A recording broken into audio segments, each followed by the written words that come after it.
Welcome to the Lock Shop with Nielson and Hustler, powered by Coolbet Canada.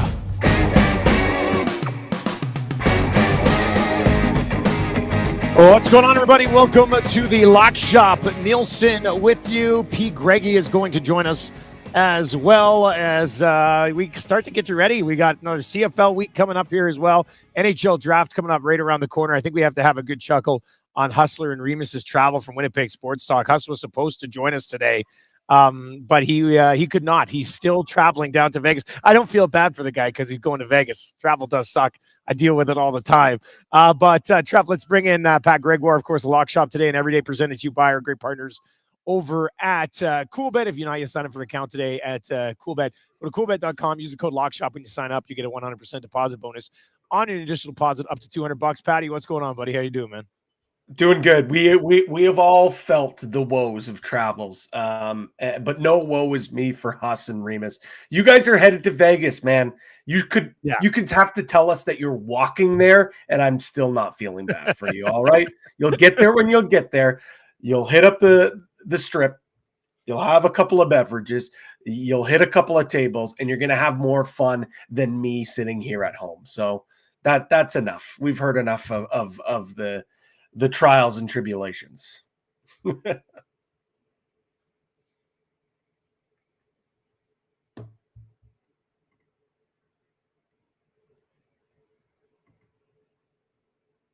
Oh, sorry, P. Gray. It looks like Dusty froze, if you can hear me. Looks like we may have some technical difficulties with Dustin Nielson, as he's obviously live on location right now. So we're going to see if we can try to reconnect there. But yeah, as Dusty was saying, we've got the NHL Draft coming up just down the line here. And of course, it's also a big week in golf. Okay, maybe not really a big week, but for golf nerds like myself, the Rocket Mortgage is going to be an awesome tournament that I'm very much looking forward to. A lot of great value on the board. And I think if you're, we got Dusty back. I'm back. I mean, you were already diving into the Rocket Mortgage Classic. That's a true pro. I knew that's exactly what you would be doing. I did want to talk about quickly just on the Vegas travel thing, and hopefully I don't get knocked out here again. It could be for a long couple of hours if that happens here. We're at Argyle Boston Pizza. People are already starting to roll in for lunch. So if you want to swing by, if you're in the area, Argyle Boston Pizza. John Tommy's going to be down. We'll be doing an all stream here today as well. Patty, I don't know if you watched the video that Remo and Huss posted today from the Winnipeg airport, but Remus said, "This is a first for me. I've never had a flight canceled before." And I was like, wait a second.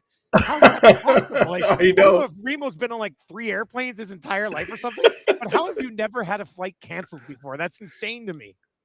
I'm so glad you brought that up, because when I heard that, I literally had to stop and I paused the video because I couldn't focus. I'm like, there is no way that is possibly true. If you've flown in Canada, you know that, especially during the winter, there is a darn good chance that your flight is getting canceled. It's getting delayed.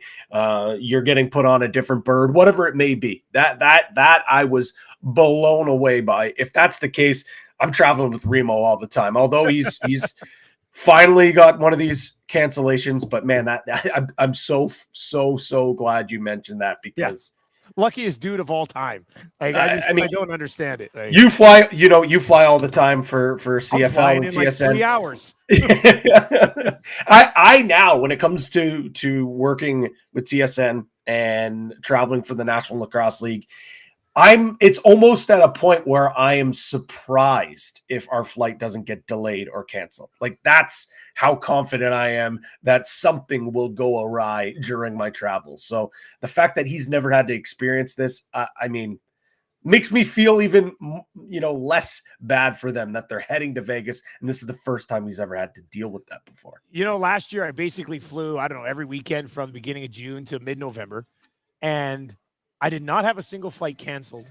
And I only had 2 flights like delayed significantly the entire year, which I finished that season. I was like, this is remarkable. Like, I can't believe how well it went. But I do think that I paid my price when I had to stay at Pearson Airport for like 32 hours a couple of Christmases ago, going to the Spengler. Like, I put in my dues, and now I've been very fortunate ever since then. Oh, I forgot about your guys' Spengler mishaps there. That was wild. That was absolute wild. I don't wish that upon even my biggest enemies. So worst but day of my life. Yeah, I can only imagine. It was not good. It was not good. So Huss was going to join us. He'll be set up in Vegas tomorrow, or who knows? Maybe I think they're going Winnipeg, Vancouver, then down to Vegas. I might actually see them at the airport in Vancouver today. I get in there like at 4:00. Huss and Remo might be sitting there. Remo will be like, I've never had a delay like this before in Vancouver. So he'll be very excited. I remember my first airplane flight too. It was a lot of fun, Remo. So we do have a lot to get to. But how about Canada yesterday? And how about Jonathan David? Like, did you not say this on the Lock Shop yesterday? If anybody was going to be due for a goal, it was probably that man. Yeah, I did say it, and I didn't know if it was actually going to come to fruition. I said he is absolutely due. He hasn't looked like himself, and he comes out with a huge goal for Canada. What a great performance, though. What a great result. Like, that is a result that you're looking for. I mentioned it before that if they came away with a tie, with a draw, sure, on paper it looks great. It's first points at Copa, but I truly higher rated than you in the world and all that exactly. stuff, yeah. It's a great it was almost a must win. And I think the biggest challenge, I shouldn't say biggest because obviously Argentina, but maybe the most realistic challenge now comes against a very strong Chile team, a team that's ranked lower than Peru, but a team that has a lot of championship pedigree in that lineup. What happens now? Are you able to continue on that momentum? Can you build off of what you accomplished against Peru? That's going to be the big challenge. I think getting a draw, and if you can finish the group stages 1-1-1, I think that is a very successful tournament. If you end up going with 1 win and walking away with 2 losses, yes, you're taking steps forward, Dusty, but I feel like this group, this team is ready to take that big step forward and not have to go home, pack your bags after group stages. I'd love to see them advance. They were the worst, longest odds to advance in the group, and I feel like they're very disrespected when it comes to the odds. They're very disrespected. Just the fact, the way that they had to qualify here. I think with this new look, with the new coach, the way that they're playing, they're much better defensively. They're using their athleticism to their advantage. I think they can make some noise here, and I think that they can beat Chile. I think they can at least draw Chile, and for them to finish 1-1-1 in the group stages, that is the positive momentum heading to next World Cup. Yeah, like you want to get to a place. We were talking about this with Eric on the Nielsen show this morning. Like you want to get to a place where we're just getting to the group stage, which would be, I think, great this time. Just getting to the group stage is expected. Right. Yep. In an event like this, and we're going to talk about World Cup, down the road, but an event like this, you want to get in where we're not like, yeah, group stage. It's like, no, how do we not make group stage? And I mean, they got to be really close to that. They've got to be knocking on the bloody door, I would think. Yeah, they have to be. They really have to be. I think the confidence is at an all-time high. Like the way that they rolled into the World Cup, as high as this program probably has ever been, some huge emotional wins. There was so much positivity around the national program. And then they go into the World Cup in a very difficult world stage. A lot of people had high expectations, but when you talk to, true footy fans, they were basically said, Canada isn't tough. Their group is so difficult. There is not a hope in hell that they can get through. Sure enough, they kind of get their teeth kicked in and a couple of good, good showings, but they don't get a result. And then all the behind the scenes stuff kind of happens with the program. Their coach leaves. It's almost like that reality check at the World Cup and everything that was going behind kind of set the stage for this group to be like, okay, we're not where we need to be yet. We do need to take those steps forward. And then for them almost not even making Copa them having to go all the way down to that game against Trinidad. That adversity for this group, I actually believe, was a good thing for them. And now they're at this point. The fact that they're they've barely been with this manager, this coach, their new coach, and they've been able to implement this new system, this new way of playing football with this group. Just think of what they can do once this group is together for a long time. There's a lot of positive. There's a lot of and everything, right? Yeah, I agree. There's a lot to be excited about with this group. But I do agree. I think we can't just clap our hands and be like, "Oh, we almost got through. Great job, Canada. We got one win." No, I think the expectations has to be higher now. You can text us anytime, 780-218-9999 if you're listening on TuneIn or iHeart or at edmontonsportstalk.com. That's where you can get a hold of us, 780-218-9999. If you're watching over on YouTube, slide into the Nasty Chat, hammer thumbs up, sub to the channel if you haven't already. We'll get to a couple of messages over there. I see Duck Dad saying Ukraine keeping pace with Belgium. They're plus 425 on the live bet, minus 125 on the double chance. Might put a sprinkle on that one right now. I'm watching that one here at the Argyle Boston Pizza, just this massive TV. 58 minutes in, and that one is still, let me say it, 0-0. It's still 0-0 on that one. And then a text message from Spency 5 cents. He says, "Hey, Dusty, could you please ask P. Gregoire if Coolbet will have odds on the Chestnut Kobayashi hot dog eating contest? I mean, if you don't, your partnership with Huss will probably be ruined for the rest of your days, but that is something we can expect at some point in like mid to late August, right?"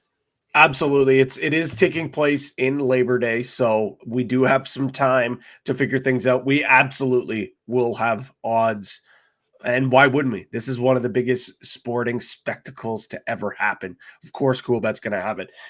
When it comes to the 4th of July, we always had chestnut props. We always had other ones, so we'll make sure that the granddaddy of them all, that we're going to make sure that the lock shoppers have something to sprinkle on for the big event. We don't want to upset Haas either. He's already upset enough that his travel plans are all messed up. Aren't you guys sponsoring that trip? That's on you, Patty. I know. Yeah. That's just the Coolbet mush. As soon as we sponsor that trip, boom, all the flights get canceled. Go figure. You sponsor Edmonton Sports Talk as well, and we've been doing okay. So I think that's not a curse that actually exists out there. Hey, I have a question for you about getting props set up. NHL free agency props. Are you guys planning on dropping a few of those on like Sunday or something? Because I know as a DGen myself, I'd love to hop in on some of those. But also the other follow-up question I wanted to ask is, it's got to be difficult to put those types of numbers together for your odds makers, whoever's doing it. I would not want that job. That's got to be tough to set the number. Oh, it's so difficult, and a lot does go into it. Obviously, you hear all the rumors. There is a lot that goes into it. I have no idea. That's well above my head, and this is why I promote the odds. I don't make them. Yeah. So in terms of what are we going to have, yes, we will have some odds, some free agency, some off-season specials. I know Steven Stamkos was discussed earlier yesterday, that possibly some odds for him.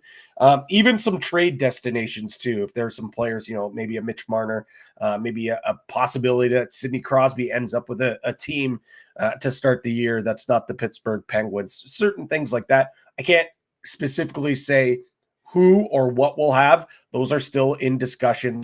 But yes, before July 1st happens, we will have some free agency and some off-season specials that people can sprinkle on.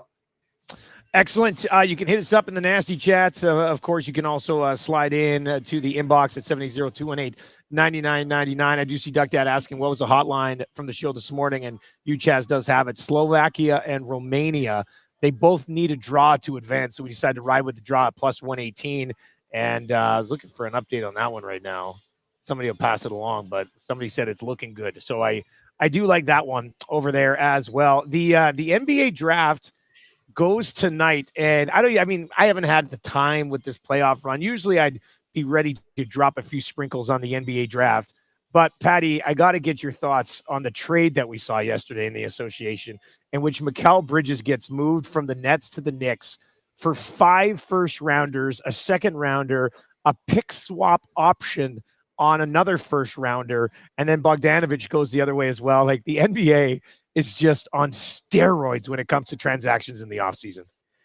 When I saw the trade, man, I didn't think it was real. Like, I did not think it's real. And I know Bridges is a hell of a player, and he's a guy that clearly, um, they wanted to go out. The Knicks wanted to go out and get him. The Nova Knicks continue to roll on, but that return absolutely blew my mind.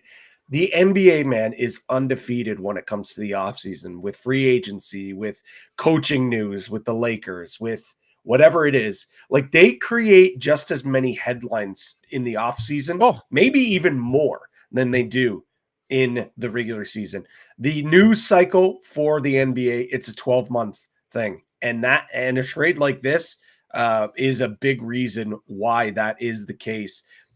You even look at social media, like players were chiming in about seeing this trade. You go on Instagram, folks on Instagram were blowing this thing up. Like, it was a trade that kind of came out of nowhere. And I don't think people still to this day, to this moment, believe what a return it was. well, what's the craziest thing is that Bridges is a really good player. Like, he's great. He's great at both ends. He's very versatile. Like, he never misses any action. The Knicks obviously view this as like a final piece of the puzzle. He's got experience from college at Villanova with the big guns that are already in place in New York. So there's a lot of aspects of this that make sense. But he averaged 19.5 points per game last year. Like, this is like, what would Luka Doncic be traded for if Mikal Bridges is going for 5 firsts and a pick swap option on another first? Like, I can't even imagine what that price tag would be, because to me, they paid like elite prime KD level type of price tag for Mikal Bridges. So obviously the Knicks think they're close. He has to check like every box of what they think they're missing. But this really does change the price, I think, on a lot of guys moving forward over the rest of this offseason and the next couple of off seasons. I'm glad you said that, because it does completely change the ecosystem when it comes to NBA trades now. Because and I'm sure there's GMs across the league shaking their head and slamming their fist down on a desk, saying, like, really? Like, now this is what the standard is? It's crazy, to be quite frank. And again, I when I saw the deal, I'm like, I know Bridges is good. Yeah. Am I He's a this great player? Am I this out of tune with the NBA that I think that this is crazy? And by the takes, it seems like, no, it is a pretty wild deal. So the one thing I will say, again, it is the Knicks. They've been known to shoot themselves in the foot. And I know the fan base, as happy as they are right now, as soon as this trade starts to go a little bit south, they are going to be all over this deal and all over Bridges. Like, this basically indicates that for the next 5 years, at least, this Knicks team believes they're in championship or bust mode. And I don't know if Bridges is enough to put them over the hump to be a championship or bust. Like, how closer are they to beating Boston with this one move? Honestly, I don't know. I really don't know. Sure, they're closer, but are they that much closer? I mean, Boston's like plus 275 to repeat as NBA champions. They just waltzed through the entire East and then knocked off Dallas in 5. How close are the Knicks really to doing something similar as Boston just because of this one move? I don't know. It's going to be interesting to see how it plays out. And the NBA silly season is really just getting started as well. We'll see what happens after the draft tonight and then the pursuit of many free agents. I know Houston's trying to put things together to maybe make a play for Kevin Durant. We'll see what happens there. The Lakers apparently are willing to give 20-year, 22, 23, and 24 LeBron James like $160 million for the next 3 years. So, NBA offseason never disappoints. And looking forward to seeing how the rest of that goes. Quickly, before we get into the Rocket Mortgage Classic, which, Wednesday, it's a golf show. We'll definitely go there. Quickly over to the CFL, because we did talk about the CFL a little bit. We'll get some official picks tomorrow, but just some line movement of notes since we were on the Lock Shop yesterday with myself and Patty. Yesterday, the Edmonton Elks were 7.5-point underdogs. That line has actually moved in their favor. They're now 7-point dogs. Montreal opened at 3.5-point favorites. That line is now down to 3. The Blue Bombers are still sitting at 3-point favorites. That's where the line was yesterday. And then the Tiger Cats line has moved a little bit as well, I believe, as they are now plus 100 on the money line. So official picks coming our way tomorrow, but a little bit of movement in the CFL in the last 24 hours as well. Not as much as we saw with the Elks Lions line moving from 6 to 7.5 shortly after it opened. Patty, I will ask you this just quickly on the CFL. We saw the line open at 6 on the Elks Lions game, which is tomorrow. It's the first game of the week. I'll be in Vancouver to call that one. Should be a highly entertaining game. I love the over 52.5. I could see both teams putting up 30 points in this football game. But so the line starts at 6. It moves to 7.5. Now it's back at 7. Do you think there's any chance it gets back to the original 6? It's tough to say. I don't believe so. I do know yesterday's line movement was a little bit due to action that we're taking at Coolbet, but also just adjusting to the other markets that opened up their lines as well. Today, though, I did check some of the other sports books out there. Yeah. Most of them did hold true to that 7.5, which means that I haven't looked at the back end at Coolbet yet, but that leads me to believe that we did see some money come in on the Elks. I think it stays at 7. I think that's probably the number that you see. Maybe it goes back up to 7.5. I don't see it getting back down to that original number. So if you are a little bit nervous, you're kind of waiting. I think it stays here 7.5. You can always wait a little bit closer to kickoff. I don't think you have to worry about waiting to kick off and then you losing that half point. If anything, I think it probably goes up. I'm glad you mentioned the over. I had a feeling we were going to be talking about some CFL today, so I think that's going to be my favorite bet of the week with the over. Both these teams have the capabilities to score the ball. So over 52.5. I love it. I'll take that for sure. I think that's the play here. I'm not even sweating too much about the 52.5. Like the Elks so far this year defensively have been atrocious. Yep. They've been beaten by the deep ball. Vernon Adams, so like Alexander Hollins, whatever the Alexander Hollins props end up being on this game, smash the over on those as well. He's coming off the 2-touchdown, 217-yard game last time on the road in Winnipeg. So I'm sure Hollins will have a heyday against Edmonton, and then Edmonton will have to keep pace. But that's something I think the Edmonton Elks are capable of doing this year with McLeod Benzel-Thompson and Eugene Lewis and Dylan Mitchell and Curly Giddens Jr. So I'm looking forward to calling a hell of a football game. I think it's going to be a high-scoring affair. I'll be very surprised if it isn't. So 52.5 on that game tomorrow is definitely my favorite play in that game. The 7 obviously is, I mean, if you believe the Elks can cover again, the 7 isn't a bad number either. But the best play in that game, I think, is 52.5. Huss will be back tomorrow from Vegas, and the boys will dive into, I think Maddie's going to be on Lock Shop with him tomorrow. Maddie, of course, runs all of our CFL picks. So they'll have a good lock shop tomorrow for sure. As for the Rocket Mortgage Classic, tell us a little bit about Detroit here, Patty. What are we getting into at the Rocket Mortgage? Talked about it a little bit yesterday, Dusty, and it's a very similar golf course to what we saw last week in terms of scoring. Like, I think this is going to be one of those courses that, when all is said and done, you're looking at someone to be in the low 20s, under. Last year, Ricky Fowler, let's not forget, a year ago today, myself and Huss came onto this program and gave Ricky Fowler at 14-1 to win the Rocket Mortgage. He came out and won his first tournament in which seemed like a million years. The year before that, it was Tony Finau, and I think Huss might have even given out a winner on that one as well. Of course, Huss gave out a winner on that one. If it was Tony Finau, that's an automatic. Minus 26, I look back. That was the winning score for Big Game Tony, minus 26. So we have seen some really high scores here, but what else have we seen? Guys that can absolutely bomb it here. This is a wide course, one of the wider courses that you will see on the PGA Tour, and it's long. Guys that are going to be able to hit the long ball, they're going to have success here. It's not so much a ball striking paradise because the guys that can hit it longer, it doesn't matter if you're not quite as accurate off the tee. Guys don't really need to use a lot of their long irons. I said it's a shorter course. That's why the longer hitters are able to do well. So ball striking is not that big of a deal. Although anytime you can bet on a ball striker, a guy that can, be dialed in with his approach shot, sure, you're going to take it. But the two areas that I'm looking for here, just based off course history and guys that have had success here, it's obviously off the tee, as I mentioned, but also putting as well. If it is going to be a high scoring event, guys that are going low, you need to be able to putt the ball well. So that's what I'm looking into here. Those two metrics. When you look at just even the past winners, Ricky Fowler, Tony Finau, Cam Davis, Bryson DeChambeau, Nate Lashley, like these are all guys that can bomb it off the tee, that are long off the tee, and then have history as well with getting that putter hot and being able to go really low and really score on these par fives and par fours.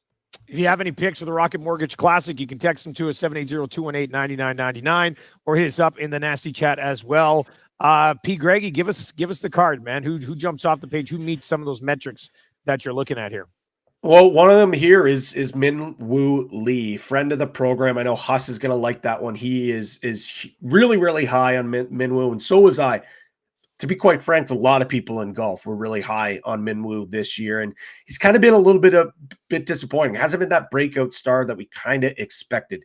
He's only finished inside the top 20 just once this season, which I was kind of surprised to see. Yeah. But with that being said, in his last 6 starts, he hasn't finished any worse than T26. So he's been consistent. He just hasn't had that breakthrough moment. But he fits a course here so well. He bombs it off the tee, and he's got a pretty good putter.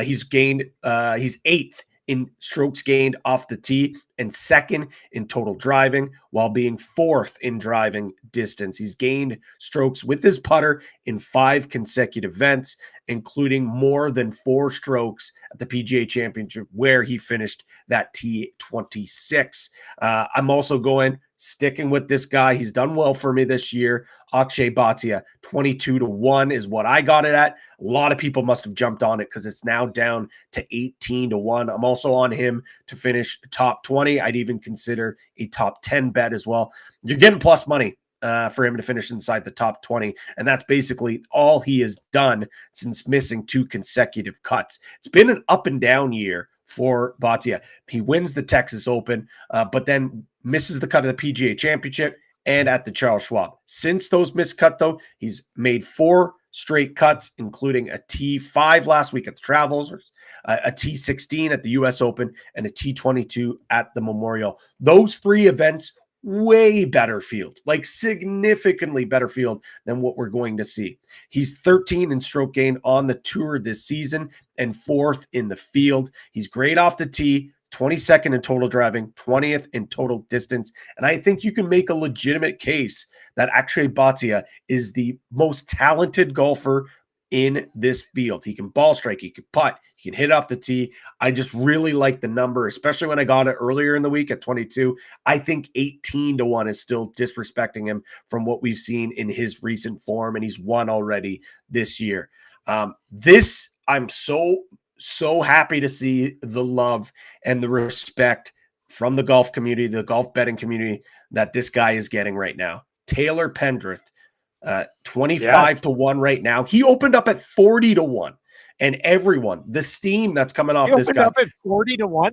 40-1. I have no idea how. That's crazy to me.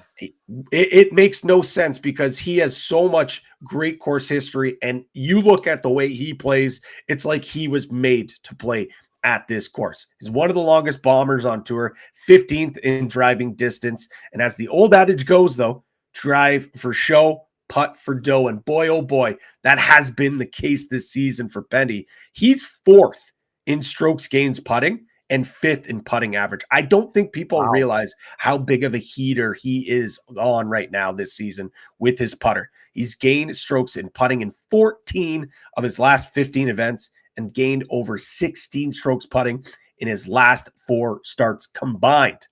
Mentioned it yesterday.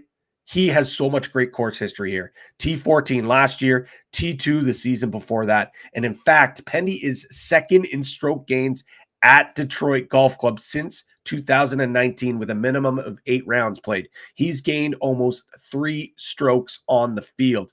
He actually, in 2012, it was his best, 2022, it was his best strokes gained performance ever. He gained 3.2 strokes against the field total, and that's even better than what he did at his CJ Cup victory earlier this year. Last but certainly not least, I got to stick with the theme of bombers. I'm going with Ryan Fox at 50 to 1, top 20 at plus 200. He bombs it, absolutely bombs it. And he's a guy that can catch fire with his putter. He's won on the DP World Tour multiple times, hasn't been able to get it done on American soil just yet, but he's inside the top 20 in driving distance, inside the top of 30 of stroke gains on putt, and he finished solo 7 at the RBC Canadian Open and 4th in an alt field event in Myrtle Beach, a very similar field that we could see this week. So Foxy, when you look at his strokes gain numbers off the tee, they aren't as high as you probably would expect because he sometimes can spray it all over the place. The fact that this is a course that's not too penal off the tee, very wide fairways, rough isn't too bad. I don't really look into that. If he can just pipe it, doesn't matter where it ends up. He is going to be one of the longer drivers of the ball in this field, and I think that's going to take him very good places. So a little bit of a longer shot at 50 to 1, but probably my favorite bet of the week is for him to finish inside that top 20 at plus 200. Man, have we had Fox on any card all year? I'm trying to think if we've talked about him at all. I don't think so. I think he might have been on maybe a couple of cards last year when he was, a part-time player on the PGA Tour, but definitely not this year. All right, so here's what I'm looking at. I figured you'd be on Bhatia. I like Bhatia as well, but I figured you'd be on him, so I went away. And Minwoo Lee's interesting. I looked at him, I think at the last major when I was putting together my picks, and I was tempted. I almost decided to make a move on him there, but I didn't. So I like to see that one of us is going to get in on him. Here are the 3 guys that I'm looking at. I'm going to go to Tom Kim. I'm very top end heavy on this card. I'm going to go to Tom Kim, who I believe is 12 to 1. Last 2 events, obviously the playoff lost to Scheffler, T4 prior to that as well. And and give me your thoughts on this. Like, he doesn't seem a guy who all of a sudden is going to be rattled because of the way last week went, in my opinion, at least, especially coming back against this field. I think Tom Kim picks right up where he left off outside of, the losing in the playoff. He was excellent last week. So I think the fact you take the current form that he's got right now and expect that he's not going to be rattled by how he lost and who he lost to. Don't you expect Tom Kim to continue to roll here a little bit? I certainly think so. The number kind of scared me. The other thing is he's just a pretty low number for a Tom Kim, but exactly. No, and ride the hot hand. I understand it. I think a lot of people are kind of scared away from Kim at this course because he doesn't hit the ball nearly as long as these other guys.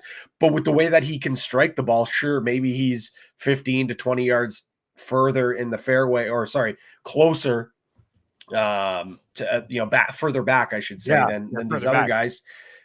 But with the way that he can hit his irons, he's still going to get on those greens. And if he can putt like he putt last week, he certainly will be in contention. And you're right, he won't seem rattled.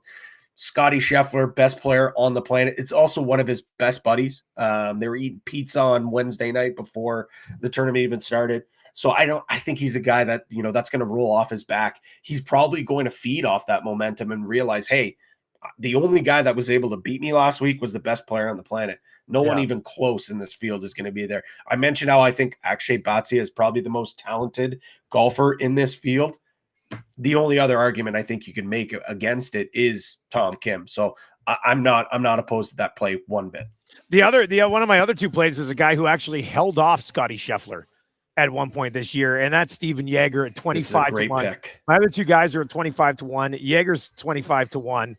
Since he beat Scheffler, he's had 4 top 25, but no top 15. So he's been just outside the top 15, but he's been in the top 25, and he's got 2 top 10s in the last 2 trips to the Rocket Mortgage. So this is a guy who's obviously been better in the big moment than a lot of people so far this year, and he's had course success here in his last 2 trips to Detroit. So I like Stefan Jaeger at 25 to 1, and then the other 25 to 1 that I'm on is going to be Alex Noren, who's T4 and T9 in his last 2 trips to Rocket Mortgage. And he had that great stretch where Alex Noren was like top 25, almost a lock every single week. He's cooled off a little bit since then, but considering what we saw what he was capable of then and the history that he's had in the course the last 2 trips here, he's finished T10 inside the top 10 both times. I do like Alex Noren at 25 to 1 as well. Noren's been a name that, he's popped up in bigger events right along the big boys, hasn't he? He really has. And you're right. He definitely has cooled off a little bit as of late. But at the start of the year, he was a top 20 machine, as you Yeah. mentioned. And I think the fact of the matter is, 2 top 10s this year. When you look at the field, again, the cream should rise to the top. He missed the cut at the U.S. Open, but he had a T22 at the Memorial. At the PGA Championship just, a month or so ago, he finished T12. Talking about, course, course comparisons, a lot of people are looking at the CJ Cup, where Pendrith won. Noren was right with them almost the entire way, finished 3 that event. So Noren's another guy that I was humming and hawing about. I ended up going away, so I'm kind of happy that you picked him, and that means probably we might be able to get a piece of him in our lock shop parlay, or maybe I'll take a swing at him at a top 10 or a top 20 by myself. But Noren is a great bet. When I was doing a lot of my research here, he was popping up in a lot of people's models. All right, before we build our own top 20 sort of lock shop partner parlay here, what do you have already for exclusives posted, or what's the plan that you're looking at for a P. Greggy or two? I've already got a couple P. Greggy's golf specials. The one you could probably tell based off the guys that are on my outright card, it's Minwoo Lee, Akshay Bhatia, and Taylor Pendrith, all to finish inside the top 20. That's at 11-1. I was kind of surprised to see that number. I was thinking it was going to be closer to maybe 850, 900. So really good number there. There's also a lot of other guys that I wanted to get my card, but I couldn't do it. So some of the other names that I was looking at, obviously mentioned Ryan Fox, got a bet on him, but also Adam Svensson, again, similar to Tom Kim, not as long as of a driver of the ball, but he is so sharp with his irons, one of the best iron players when he's on tour, just flushes the ball. Plus his putter's been working really well for him. So Svensson there, Matt McNeely, another guy. I was so close to betting it outright. He's a guy that fits this course well, bombs the ball. And then a guy that Huss is actually on, Robert McIntyre. So all 5 of those guys to make the cut at plus 450. Oh, Huss did send his picks in. I was wondering, I was like, wait, you got Huss's picks? So I grabbed my phone right away. Ash K, doesn't surprise me. Pendy, 25-1, waited too long on the 28. And then Bobby Mack at 33-1. All right, so we've got those. So I mean, I said I like Batty. I figured you'd be on him, so I wasn't. Huss is on him. So, I mean, we don't want to get too close to it. I think we take Batty for sure, throw him into the top 20 here. I like both Jaeger or Noren, to be honest with you.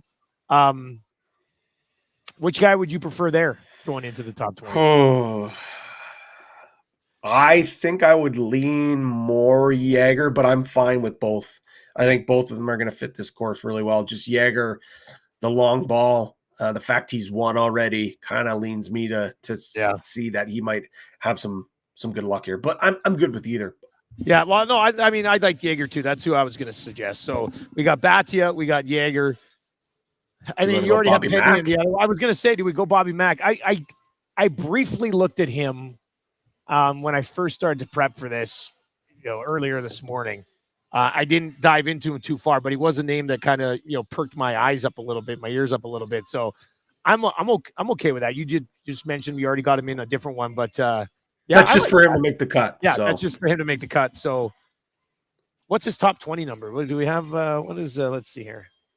Top 20. So we got Jaeger at plus 135, top 20. We got Bhatia, who's plus 100, top 20. And Bobby Mack's plus 175. So that's going to be a pretty good number when it's all said and done, actually. That will be a really good number. Okay, I like that.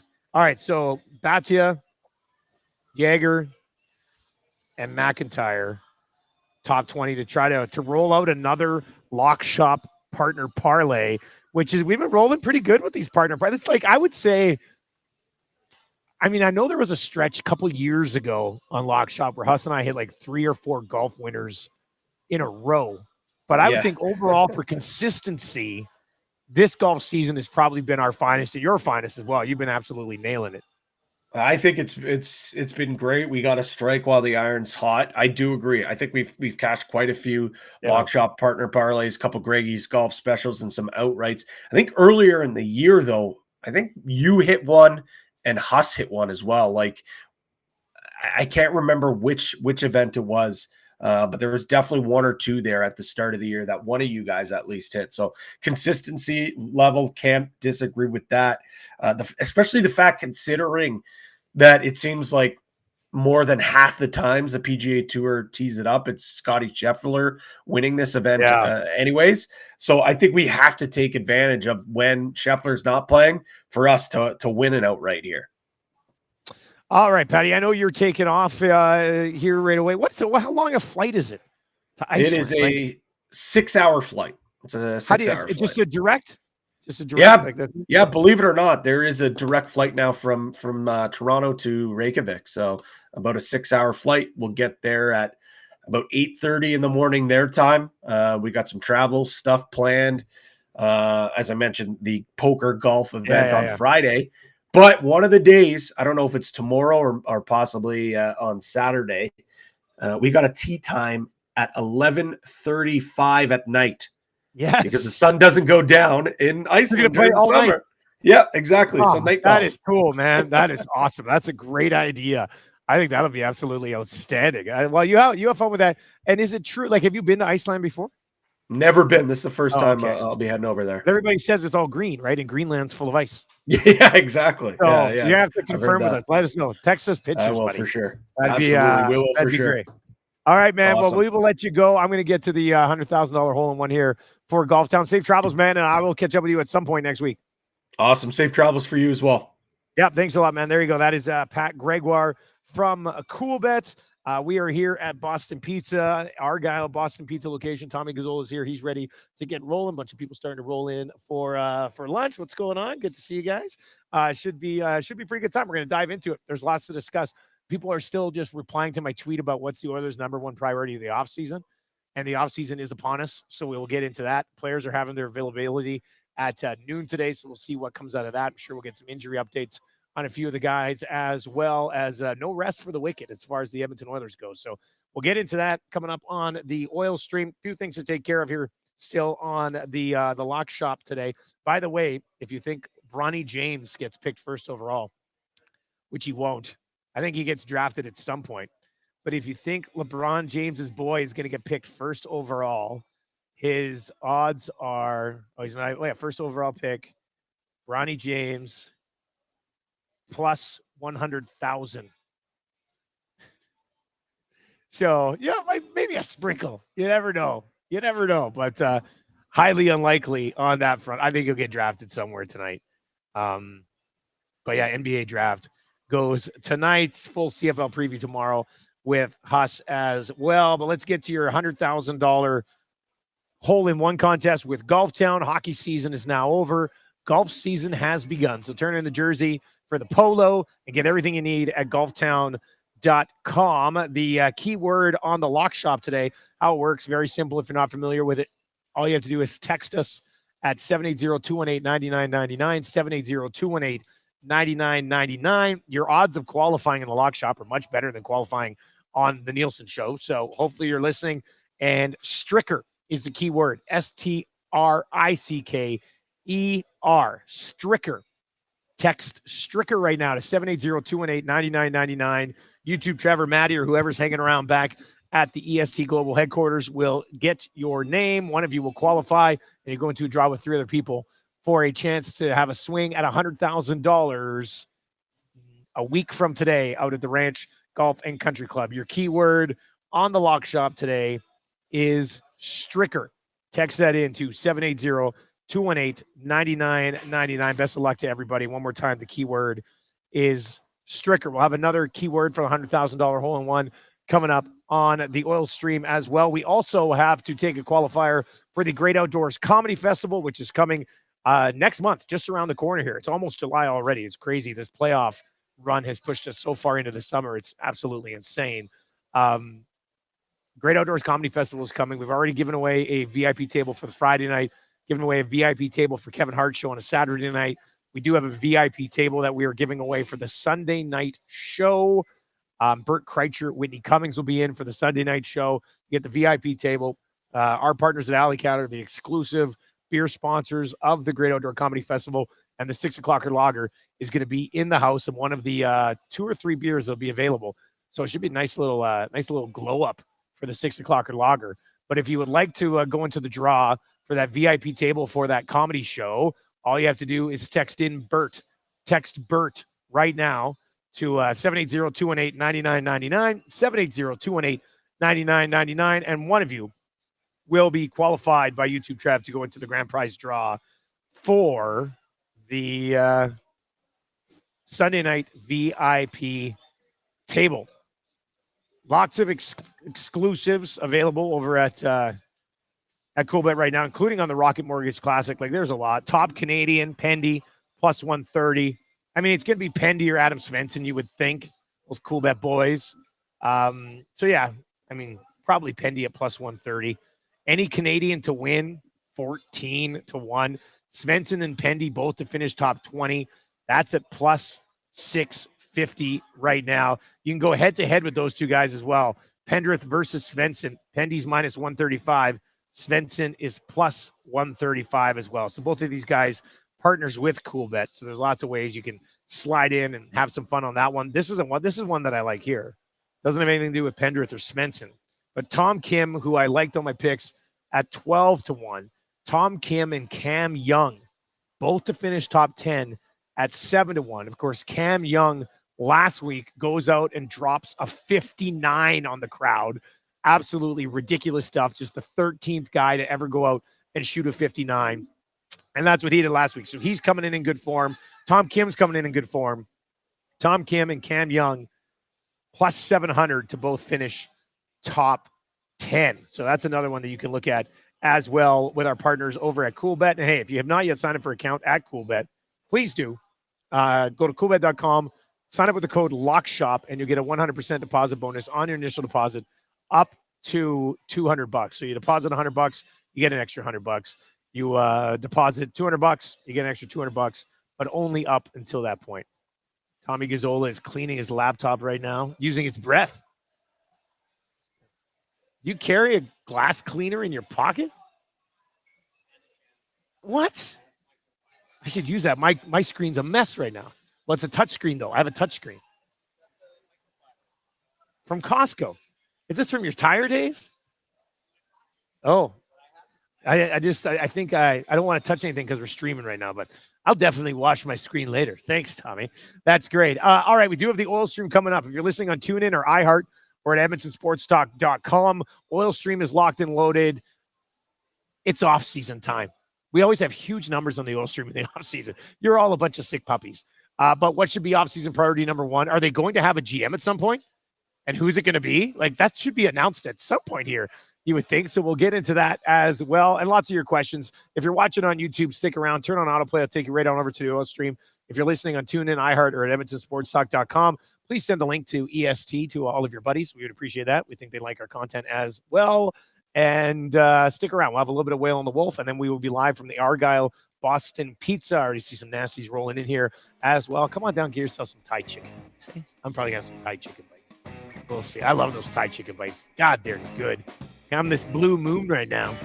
That's absolutely delicious as well. All right, it is the post-mortem on the postseason and a quick transition to the off-season. Coming up from Argyle Boston Pizza. If you're in the area, swing on by. Tommy and I for the next hour on the oil stream. That's going to do it for the Lock Shop today. Good luck with your bets tonight. We'll talk to you tomorrow on the Lock Shop.